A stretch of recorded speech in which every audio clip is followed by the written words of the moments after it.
자, 오늘은 네 번째 시간으로 제4강 재료 관리에 대해서 살펴보도록 하겠습니다. 자, 다음은 재료 관리 중 식품 재료의 성분에 대한 내용입니다. 자, 식품 재료의 성분, 고구마든지 무든지 감자든지 등등의 성분이 있겠죠. 또 감자나 옥수수 등에도 색깔 등 다양한 성분이 있을 텐데 그런 내용이 되겠습니다. 먼저 그중 수분의 종류에 대해서 살펴보면 수분은 유리수와 결합수로 나눌 수가 있습니다. 유리수는 식품 중에 유리 상태로 존재하는 보통의 물을 유리수라고 하고, 결합수는 식품 중에 탄수화물이나 단백질 분자의 일부분을 형성하는 물을 결합수라고 할 수 있습니다. 그래서 결합수와 유리수를 구분해 보면, 결합수는 용질에 대하여 용매 작용을 하지 않고 어는 점은 0도씨 이하에서도 동결이 되지 않습니다. 또한 건조가 되지 않고 미생물이 이용하지 못하는 물이 되겠습니다. 또한 유리수에 비해서 밀도가 큰 게 바로 결합수가 되겠고, 유리수는 전해질을 잘 녹이고 0도씨 이하에서 동결이 가능합니다. 또한 쉽게 건조가 되고 미생물이 생육, 번식에 이용이 되겠습니다. 또한 끓는 점과 녹는 점이 높다, 비점과 융점이 높다고 할 수 있는 게 바로 유리수가 되겠습니다.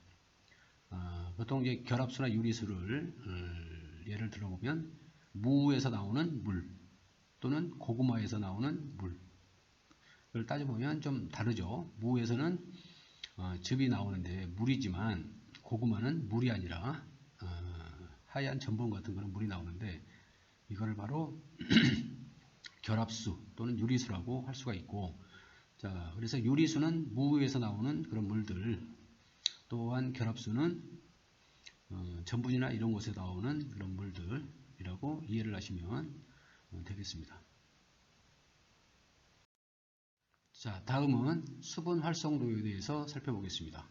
자, 어떤 임의의 온도에서 그 식품이 나타내는 수증기압에 대한 그 온도에서의 순수한 물의 최대 수증기압 비율을 말하고 있는 게 바로 수분 활성도가 되겠습니다. 그래서 수분 활성도는 AW로 표현하고, PO 순수한 물의 수증기압 분의 P 식품의 수증기압으로 계산을 할 수가 있겠고, 물의 수분 활성도는 1.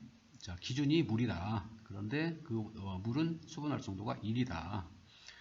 그래서 그 기준을 삼는 게 물이라고 이해를 해주시면 되겠고, 그래서 일반 식품은 항상 1보다 작다. AW는 일반적인 AW 일반 식품은 1보다 작다는 것을 이해해 주시기 바랍니다. 또한 일반 식품의 수분 활성도는 항상 1보다 작다고 지금 말씀드렸고, 또한 미생물은 수분 활성도가 낮으면 생육이 억제가 됩니다. 그래서 야채나 나물 등을 말려가지고 수분 활성도를 최대한 낮춰서 생육이나 수분을 억제하면 건조 상태에서 미생물이 억제돼서 보관이 길어지고 보관력을 높이고 하는 방법이 되겠습니다. 자, 곡류나 건조식품 등은 육류, 과일, 채소류보다 수분 활성도가 낮다라고 표현할 수가 있겠습니다. 자, 곡류나 건조식품은 말려있는 상태죠. 그래서 물기가 거의 없는데, 자, 육류나 과일, 채소류보다 물기가 없으므로 수분 활성도가 낮다라고 표현을 할 수 있겠습니다. 다음은 탄수화물이 되겠습니다. 자, 탄수화물의 특성은 탄소와 수소, 산소, C, 수소 H, 산소 O로 설명이 되겠고, 소화율은 98%가 되겠습니다. 탄수화물, 우리가 먹는 보통 쌀을 얘기하겠죠. 고구마나 감자 등등에 있는 탄수화물, 소화율이 98%가 되겠습니다. 또한 1g당의 열량은 4kcal로 최종 분해 산물은 포도당이 되겠습니다. 탄수화물의 특성 중 최종 분해산물은 포도당이다. 또한 전체 열량은 65%의 열량을 갖고 있고 소화요소는 푸티알린, 말타제, 아밀롭신, 사카라이제, 락타제 등이 소화효소로 나타나고 있습니다.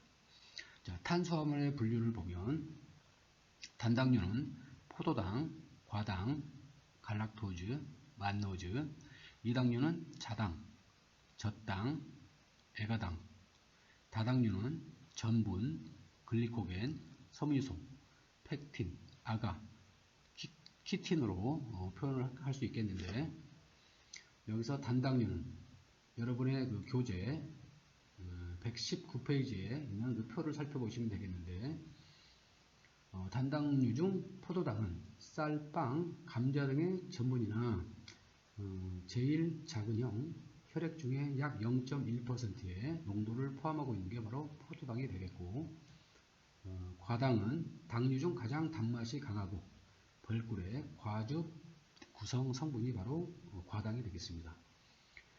갈락토즈는 자연계에 단독으로 존재하지 못해서 유당에 함유되어 있는 게 바로 유당, 우유를 말씀드리겠죠.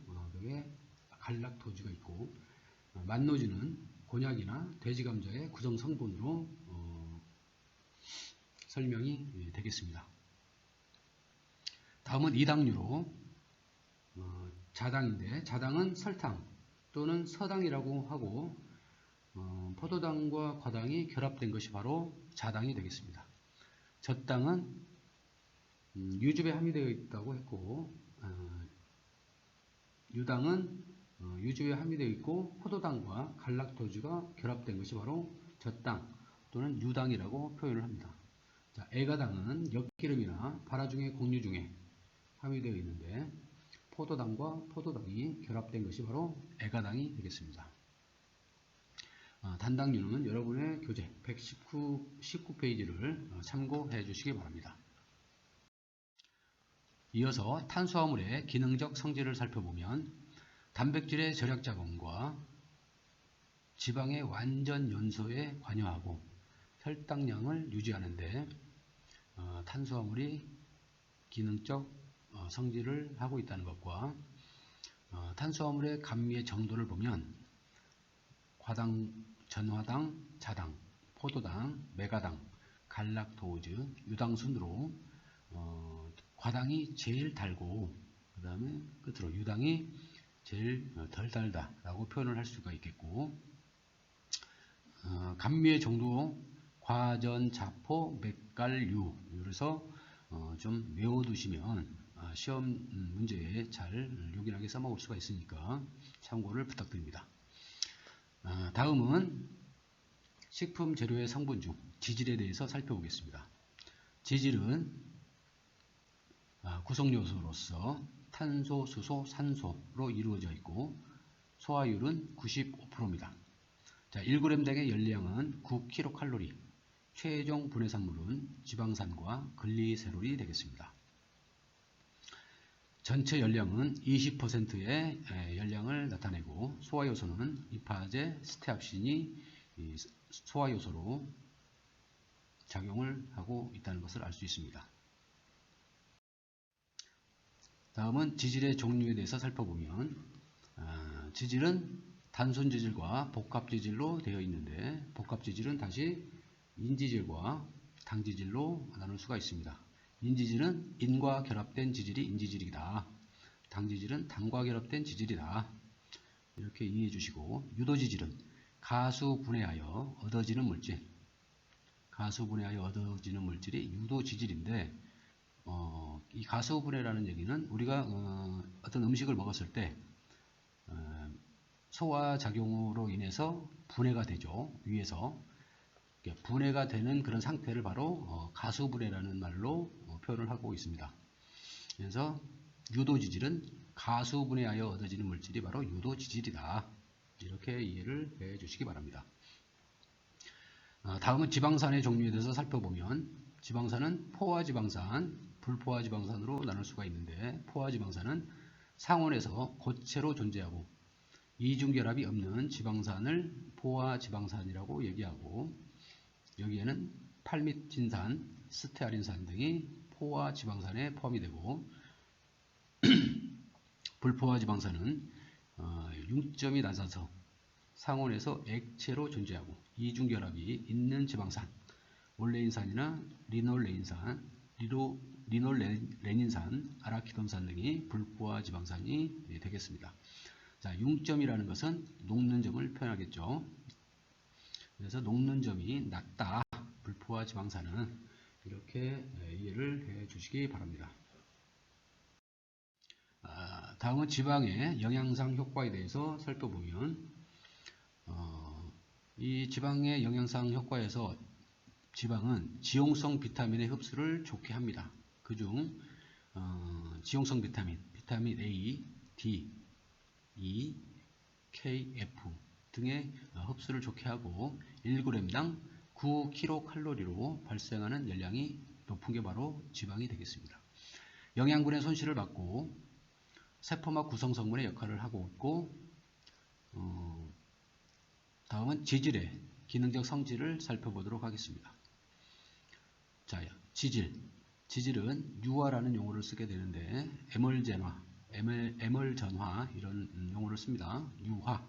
그래서 유화라는 것은 물과 기름이 잘 섞이게 하는 수중 유적형과 유중 수적형으로 나눌 수가 있겠고, 그중 수중 유적형은 물 중에 기름이 분산되어 있는 형태로 우유나 마요네즈, 잣죽, 아이스크림, 프렌치 드레싱, 크림숲 등이 수중 유적형이라고 표현할 수 있겠는데, 자, 수중 유적형이 어떤 형이냐? 프렌치 드레싱에 기름과 물이 합치면 어떻게 되죠? 기름이 뜨죠. 그래서 물 속에 기름이 뜨는 형태, 바로 수중 유적형이 되겠고, 유중 수적형은 기름 중에 물이 분산되어 있는 형태로 버터, 마가린 등을 예로 들 수가 있겠습니다. 그래서 우리가 버터나 마가린의 형태를 보면 굳어 있는 것 같지만 그 안에 물이 분산되어 있는 형태로 뭉쳐 있는 게 바로 수중 유적형이 되겠습니다. 자, 다음은 가수소화에 대해서 살펴보겠습니다. 자, 가수소화는 액체 상태의 기름에 수소를 첨가하고 니켈과 백금을 촉매로 고체형의 기름으로 만든 것을 바로 가수소화라고 표현을 하는데, 얘가 예를 들면 마가린이나 쇼트닝 등이 바로 가수소화로 인해서 가수소화를 통해서 만들어진 게 바로 마가린, 쇼트닝이 되겠고, 다음은 연화작용을 살펴보면 연화작용은 밀가루 반죽에 유지, 기름 성분을 얘기하겠죠. 유지를 첨가하면 반죽 내에서 전분과 글루텐과의 결합을 방해해서 만들어지는데, 바로 파이나 개성약과 등을 만들 때 사용되는 형태, 바로 연화작용이 되겠습니다. 다음은 검화입니다. 검화는 지방이 수산화 나트륨에 의해서 가수분해돼서 지방산의 Na염, 나트륨을 생성하는 현상이 바로 검화가 되겠고, 요오드가는 유지 100g 중에 불포화 결합에 첨가되는 요오드의 g수로 요오드가가 높다는 것은 불포화도가 높다는 것을 의미한다고 할 수 있겠습니다. 자, 다음은 단백질에 대해서 살펴보겠습니다. 자, 단백질의 내용 중 단백질의 특성을 보면 구성요소는 탄소와 수소, 산소, 질소 4가지로 구성이 되어 있고, 소화율은 92%, 1g 당의 열량은 4kcal, 최종 분해 산물은 아미노산이 되겠습니다. 전체 열량은 15%, 소화 효소는 펩신과 트립신, 에렙신 등이 만들어집니다. 다음은 단백질의 분류입니다. 단백질의 분류는 화학적 분류, 영양학적 분류 등으로 나눌 수가 있겠는데, 화학적 분류는 단순 단백질과 복합 단백질로 이루어져 있습니다.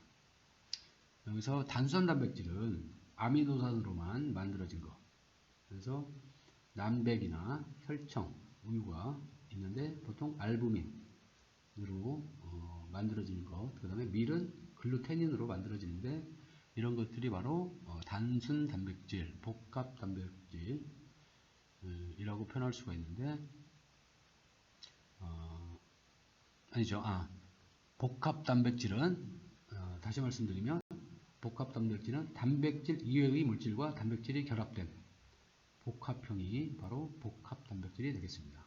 그래서 인이나 당, 지단백질이 바로 복합 단백질이 되겠고, 유도 단백질은 1차 유도 단백질로 젤라틴을 형성하고 2차 유도 단백질은 펩톤을 형성합니다. 자, 이어서 영양학적 분류를 보면 단백질은 완전 단백질, 부분적으로 불완전한 단백질, 불완전 단백질로 나눌 수가 있겠는데, 불완전 단백질은 동물이 성장과 생명 유지에 필요한 모든 필수 아미노산이 골고루 들어있는 단백질이 바로 완전 단백질이 되겠고, 불완전 단백질은 생명 유지와 성장이 되지 않는 아미노산, 이런 것들이 바로 불완전 단백질이라고 말씀드릴 수 있겠습니다. 자, 단백질 안에 아미노산이 있는데, 자, 아미노산의 종류는 필수 아미노산과 성인이 필요한 필수 아미노산, 성장기 어린이 노인에게 필요한 필수 아미노산이 있겠습니다.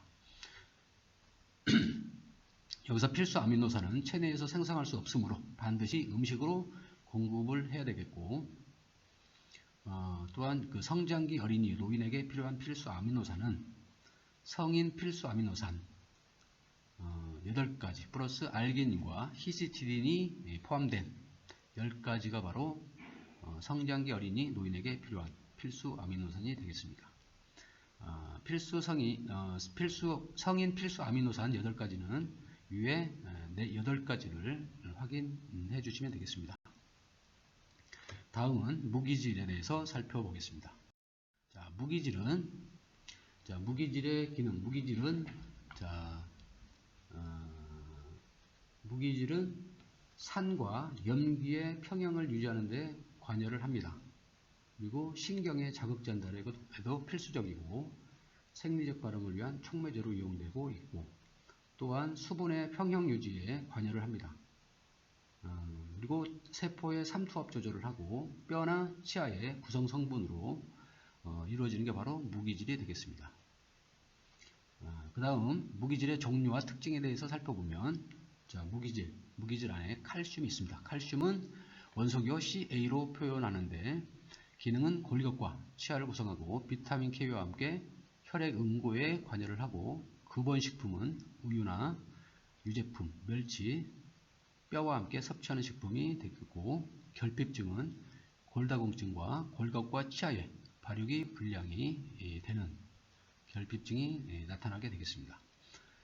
이어서 칼슘은 흡수를 촉진시키려면 비타민 D와 함께 섭취를 해야 되겠고, 칼슘 흡수를 방해하는 인자는 수산입니다. 그래서 수산으로 칼슘과 결합하여 결석을 형성하니까 조심을 해야 되겠고, 다음은 인에 대해서 살펴보면, 인은 P로 표현하는데 기능은 인지질과 핵단백질의 구성 성분입니다.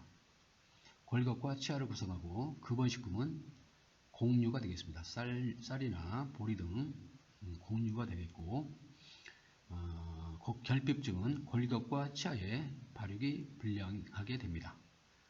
이어서 칼슘과 인의 섭취 비율로 정상 성인은 1:1, 성장기 어린이는 칼슘을 2, 인을 1의 비율로 먹는 게 좋다고 할 수 있겠습니다.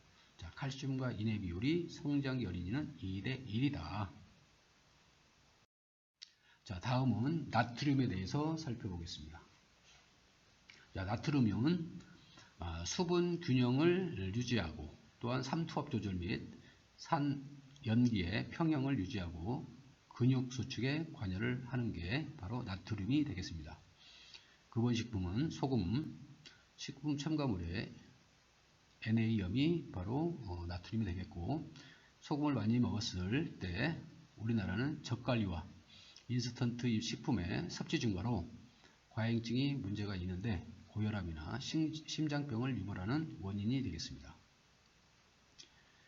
다음은 철분에 대해서 살펴보겠습니다. 철분은 기능적으로 헤모글로빈을 구성하는 성분입니다. 그러니까 우리 몸의 피에 붉은색을 나타내는 게 바로 헤모글로빈이고, 자, 혈액 생성 시에 필수적인 영양소가 바로 철분이 되겠습니다. 근본식품은 간, 난황, 육류, 녹황색 채소류가 근본식품이 되겠고, 철분이 모자랄 경우 철분 결핍성 빈혈이 나타나거나 영양 결핍성 빈혈이 나타난다고 할 수 있겠습니다. 그리고 불소, 요오드, 마그네슘, 황 등의 내용은 여러분들의 교재 123페이지를 살펴봐 주시기 바랍니다. 다음은 산성식품과 알칼리성 식품에 대해서 살펴보겠습니다. 자, 산성식품은 무기질 중에 PSCL 등은 체내에서 분해되어 산성이 되고 이들을 많이 함유한 게 바로 곡류, 어류, 육류가 되겠는데, 자, P, 인이 되겠죠. S는 황이 되겠고, CL은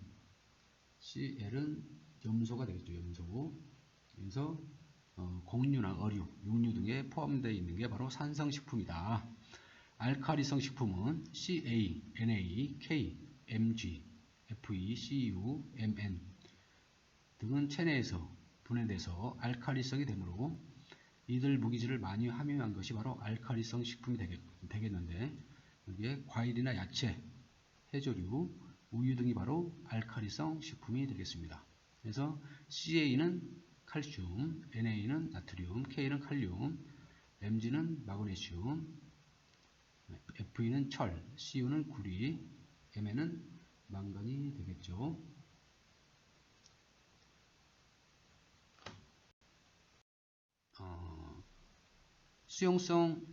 지용성과 수용성 비타민의 비교는 여러분들의 교재 124페이지를 살펴봐 주시면 되겠는데, 자, 지용성 비타민은 좀 전에 말씀드린 것 같이 비타민 A, D, E, K 등이 있는데, 여기에는 결핍증이 비타민 A가 모자람으로 인해서 야맹증이나, 비타민 D는 구루병, 비타민 E는 노화촉진이나 불임증, 비타민 K는 혈액응고 지연 등의 결핍증이 나타난다는 것을 꼭 기억해 주시고 시험에 자주 나오는 걸 꼭 확인 부탁드리겠습니다.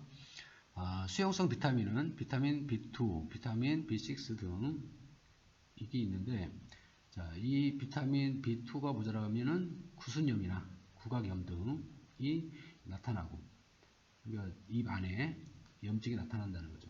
성장 촉진과 피부 점막 보호작용을 하는 게 바로 비타민 B2가 되겠습니다. 그리고 비타민 12분을 보면 살코기나 선지 등의 비타민 12분이 있는데, 이게 모자랄 경우는 악성 빈혈이나 성장 촉진과 조혈 영역에 또 관여되고 코발트를 함유하고 있는 것이 특징이 되겠습니다. 특히 비타민 C의 경우 결핍증으로 괴혈병이 나타나고 체내 산화 또 환원작용에 관여를 하고 조리시 가장 많이 손실되는 게 바로 비타민 C가 되겠습니다. 자, 다음은 식품의 색에 대해서 살펴보겠습니다. 자, 식품의 색의 식물성 색소는 클로로필, 플라보노이드, 안토시안, 카로티노이드 등 4가지가 있겠는데, 클로로필은 식물체 잎과 줄기의 녹색 색소가 바로 클로로필이고, 플라보노이드는 수용성 채소 색소로 옥수수나 밀가루, 양파 등에 함유가 되어 있습니다. 그래서 플라보노이드를 보면 이런 밀가루나 양파, 옥수수 이런 것 등의 산성을 첨가하면 흰색이 된다. 우엉이나 연근을 하얗게 조리하려면은 식초물에 담가서 사용해라. 그러면은 하얗게 사용할 수가 있겠고, 자, 여기에 알칼리를 첨가하면 진한 황색이 되므로 밀가루 반죽에 소다를 넣거나 빵을 찔 때 빵 색깔이 진한 황색이 되는데, 그것은 바로 이 플라보노이드의 식물성 식소에 소다를 이용해서 색깔을 예쁘게 만드는 방법이 바로 플라보노이드 노이드가 되겠습니다. 다음은 안토시아닌을 보겠는데, 안토시아닌은 꽃이나 딸기 등의 적색, 또 포도, 가지 등의 검정콩 등의 자색 색소가 바로 안토시아닌이 되겠습니다. 자, 카로티노이드는 황색, 오렌지색, 적색의 색소로 당근이나 토마토, 고추, 고구마, 감 등에 함유된 것이 바로 카로티노이드가 되겠는데, 여기 그 카로티노이드는 산이나 알칼리에 변화되지가 않고 물에 녹지 않고 기름에 잘 녹습니다. 그래서 당근이나 토마토, 고추 등의 섭취를 하고 카로티노이드 성분을 섭취를 하려면 기름에 볶아서 섭취를 해라. 그러면 영양 성분을 흡수를 잘 할 수가 있겠습니다. 또한 장벽에서 흡수되면 곧 비타민 A로 변해서 간으로 운반되지만 대체로 30% 정도만 흡수되는 것이 바로 카로티노이드가 되겠습니다. 자, 다음은 동물성 색소에 대해서 살펴보겠습니다. 동물성 색소. 자, 첫 번째로 헤모글로빈. 헤모글로빈은 아까 말씀드렸듯이 혈색소와 철을 함유하고 있고, 미오글로빈은 근육색소나 신선한 생육은 적자색으로 공기에 닿으면 선명한 적색을 나타내거나 가열하면 갈색 또는 회색으로 변하는 게 바로 미오글로빈이 되겠습니다. 자, 헤모시아닌은 혈청소로 문어나 오징어 등의 연체류에 포함되어 있는 게 바로 헤모시아닌이 되겠고, 구리를 함유하고 있는 파란색 색소로 익히면 적자색으로 변합니다. 또한 아스타산틴은 피조개의 붉은 살이나 새우, 게, 가재 등에 포함되어 있는 흑색, 청록색의 색소가 바로 아스타산틴이 되겠습니다. 그래서 이 동물성 색소 중에 육류를 보게 되면, 자, 헤모글로빈이 미오글로빈으로 변한다. 우리가 보통 생고기를 구울 때, 프라이팬에 구울 때, 자, 헤모글로빈이 미오글로빈으로 변한다는 것을 알 수 있죠. 그래서 이 동물성 색소도 헤모글로빈, 미오글로빈 꼭 기억을 해 주시기 바랍니다. 자, 다음은 식품의 갈변에 대해서 살펴보겠습니다. 식품의 갈변 중 효소적 갈변이라는 표현을 쓰게 되는데, 뜻을 보면, 개념을 살펴보면 채소류나 과일류를 파쇄, 갈거나 껍질을 벗길 때 일어나는 현상이 바로 갈변, 효소적 갈변이 되겠습니다. 그래서 원인은 페놀 화합물이 산화효소인 페놀 옥시다제에 의해서 갈색 색소인 멜라닌으로 전환되기 때문에 과일이나 야채들이 갈변이 된다고 할 수 있겠습니다.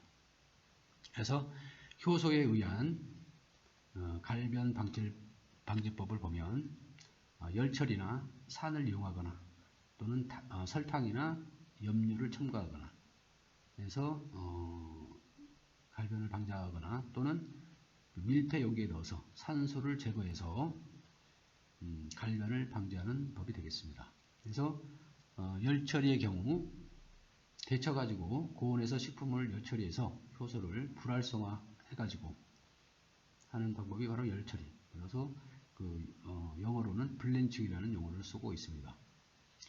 또는 산을 이용하는 것은 pH 3. 그래서 pH는 수소이온 농도를 표현하는데 수소이온 농도 3 이하로 낮춰가지고 산의 효소작용을 억제하면 갈변이 방지가 되겠고, 우리가 배나 사과를 설탕이나 소금물에 담가서 갈변을 방지하는데 이런 것도 바로 효소에 의한 갈변을 방지하는 방법이 되겠습니다. 또한 효소의 작용을 억제하는 방법은 온도가 마이너스 10도 이하로 낮춰서 보관을 하게 되면 효소의 작용이 억제가 되겠고, 용기를 사용할 때는 구리 또는 철로 된 용기나 기구의 사용을 하지 않으면 갈변을 예방을 할 수가 있겠습니다. 자, 다음은 비효소적 갈변에 대해서 살펴보면, 자, 마이야르 반응, 케르메라 반응, 아스코르브산 반응 등이 있는데, 마이야르 반응은 단백질과 당의 결합, 단백질과 설탕의 결합이라고 표현하게 되면 이 단백질과 설탕의 결합으로 인해서 자연적으로 일어나는 반응이고 열에 의해서 촉진이 된다고 하겠습니다. 그리고 분유나 간장, 된장, 누룽지, 케이크, 쿠키, 오렌지 주스 등의 갈변 반응이 대표적인데, 그래서 단백질과 설탕, 그래서 뭐 된장, 콩과 설탕이 결합이 되면은 누렇게 변하거나 또 간장같이 좀 색깔이 진하고 누렇게 변하는 형태가 있는데, 바로 이런 것들이 바로 마이야르 반응으로 인한 색깔의 변화다라고 이해를 해주시면 되겠고, 캐러멜화 반응은 설탕류를, 당류를 고온으로 가열했을 때 산화나 분해산물에 의해서 갈변을 일으키는데, 이런 것을 바로 캐러멜화 반응이라고 할 수 있겠습니다. 그래서 캐러멜화는 간장이나 소스, 합성 청주나 약식 등의 그 색깔을 이용할 때 많이 쓰는 것이 바로 캐러멜화 반응이 되겠고, 아스코르브산의 반응 보면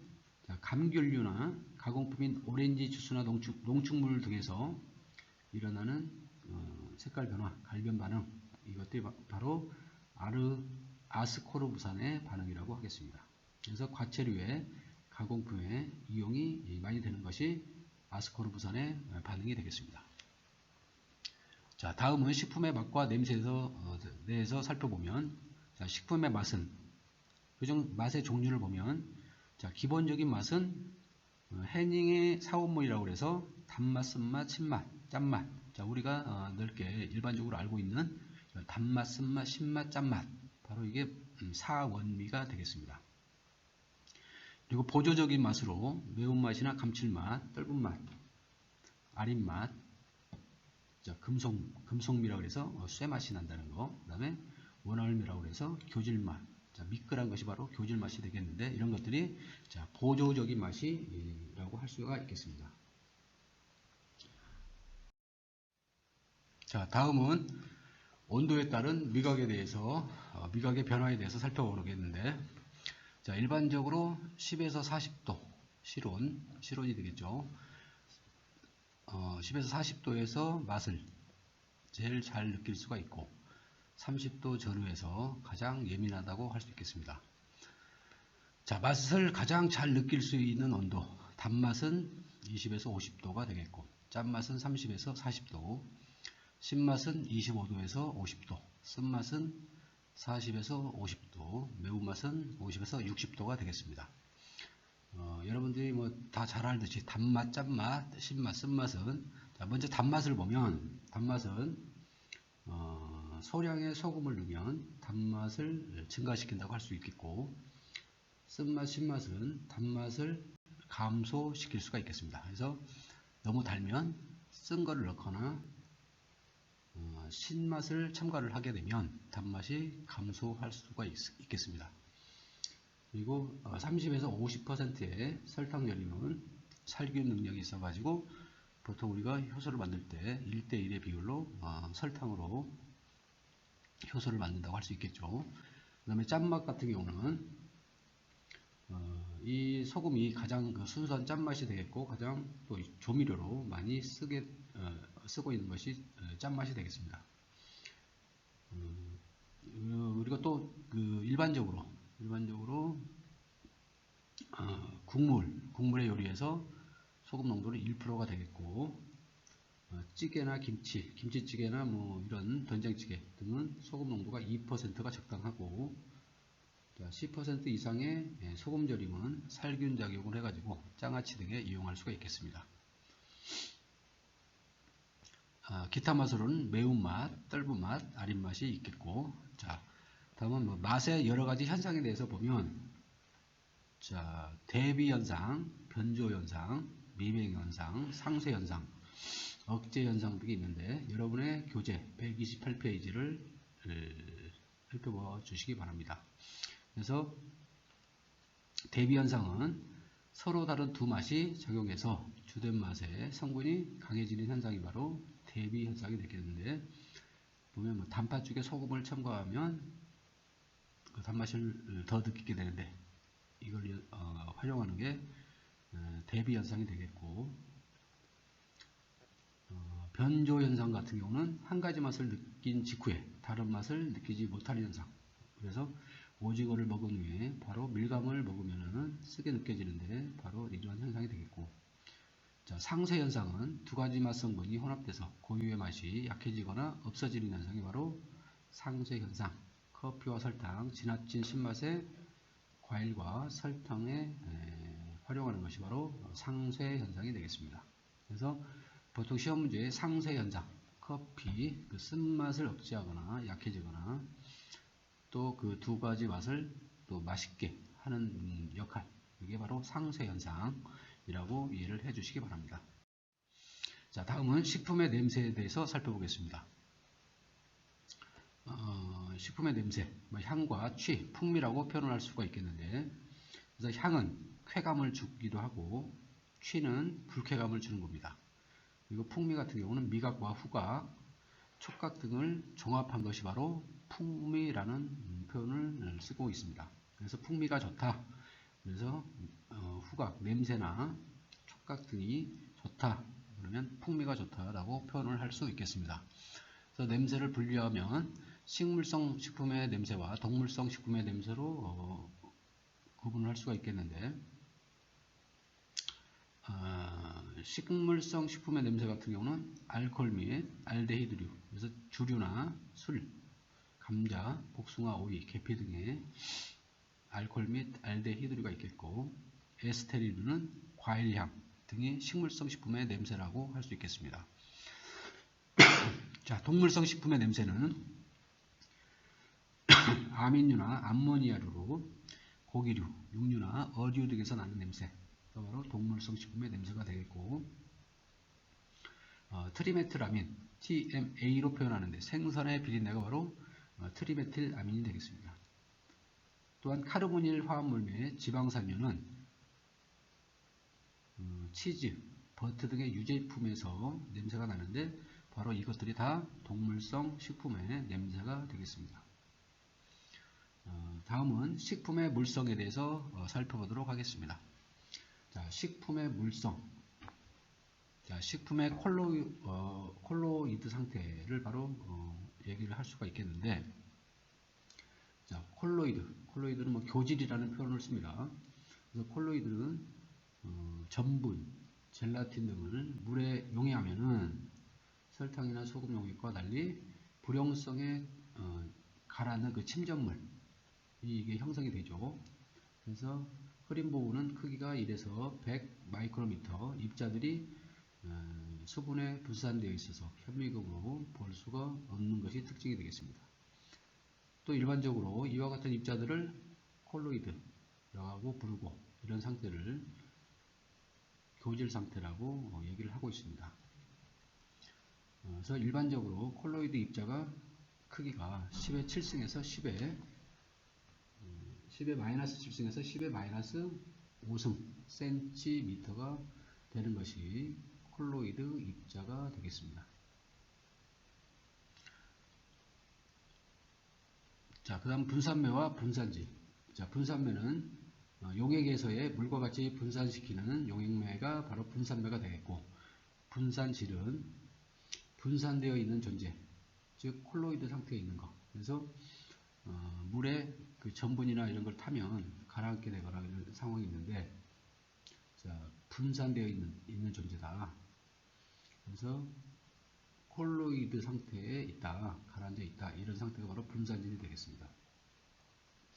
그리고 여러분의 129페이지의 교재 그 표를 잘 살펴봐 주시고, 다음은 자, 콜로이드의 성질에 따른 분류에서 졸과 젤로 나눌 수가 있겠는데, 졸은 분산매가 액체이고 분산질이 고체 또는 액체인 콜로이드로서 유용성이 있는 액체 상태를 나타내는 것이 바로 졸이 되겠습니다. 그래서 우유나 된장국, 스프, 한천 등이 약간 묽은 상태의 액체 상태로 되어 있는데 바로 이런 상태가 바로 졸이 되겠고, 자, 젤은 위에 그 졸이 가열조리 등에 의해서 유동성을 잃어가지고 반고체 상태로 굳어지는 상태가 젤이 되겠습니다. 그래서 두부나 치즈, 어묵, 된장, 계란, 유제품, 마요네즈, 젤리, 잼 등이 바로 이 젤에 속한다고 할 수 있겠습니다.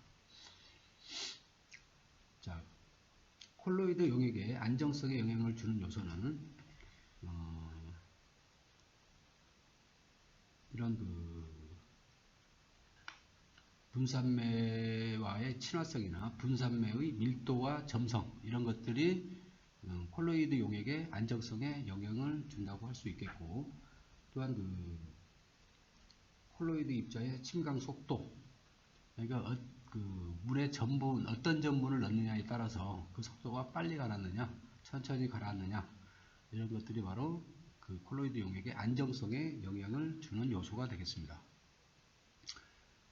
다음은 콜로이드 성질에 대해서 살펴보면, 자, 반투성이라는 용어를 쓰고 있는데, 반투성은 식품의 조리와 가공상 중요한 역할을 하고 있는 게 반투성이고, 자, 브라운 운동에 의해서 콜로이드 입자가 침전하지 않고 물속에 분산되는 현상, 이게 바로 브라운 모션, 브라니언 모션이라고 표현합니다.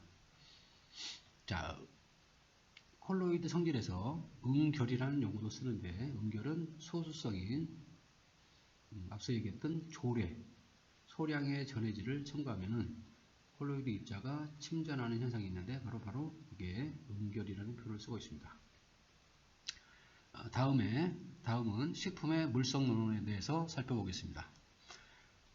식품의 물성, 그래서 먼저 점성과 점조성에 대해서 살펴보면, 점성은 점성과 점조성, 그래서 유체에 대한 어떤 재료에 대한 흐름에 대한 저항을 나타내는 성질들인데, 점성이 높은 식품을 유동성이 낮은데 이는 내부 마찰 저항이 크기 때문에 이런 저항을 나타낸다고 할 수 있겠고, 또한 점성은 균일한 형태와 크기를 갖는 저분자의 단일 물질로 구성된 뉴턴 액체, 물이나 시럽 상태를 점성이라고 표현하고 있습니다. 점조성은 다른 형태와 크기를 갖는 복합 물질로 구성된 비유뉴턴 액체라고 해서 토마토 케첩이나 마요네즈 상태가 바로 점조성이 되겠습니다. 그리고 소성, 그 다음에 점탄성, 항복합 등도 잘 확인을 해주시고, 점탄성이라는 용어를 한번 더 보면, 점성, 끈적끈적한 것과 탄성, 탄력이 있는 그런 동질을 갖고 있는 성질, 바로 이 점탄성이 되겠고, 아마인유나 추잉껌, 부드러운 떡, 밀가루 반죽 등이 대표적인 점탄성을 나타내는 식품이라고 할 수 있겠습니다.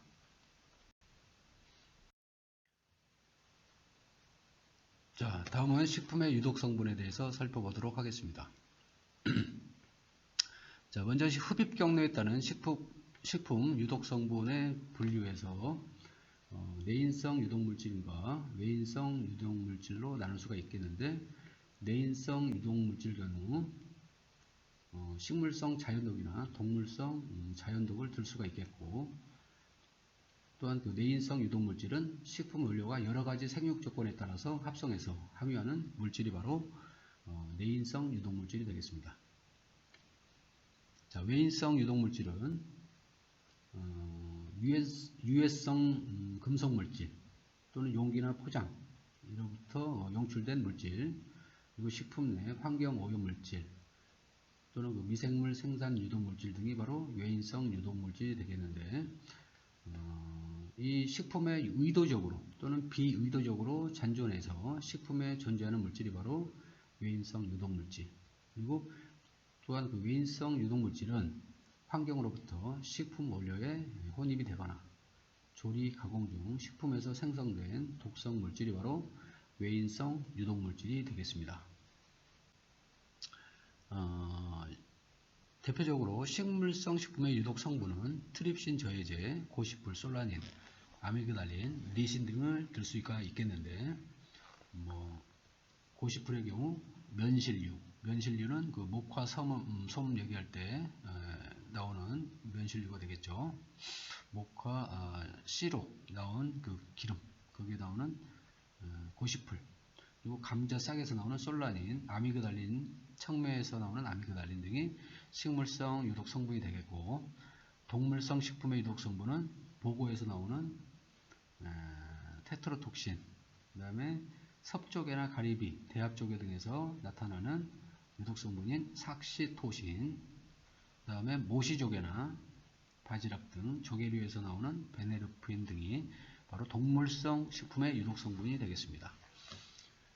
외인성 유독물질은 세균성으로는 엔테로톡신, 보툴리늄 독소, 웰치 독소, 곰팡이성은 아플라톡신, 오크라톡신, 시트리닌, 파툴린 등이 있겠고, 유해금속인 수은 중독은 미나마타병을 일으키고, 카드뮴은 이타이 이탈병을 일으킵니다.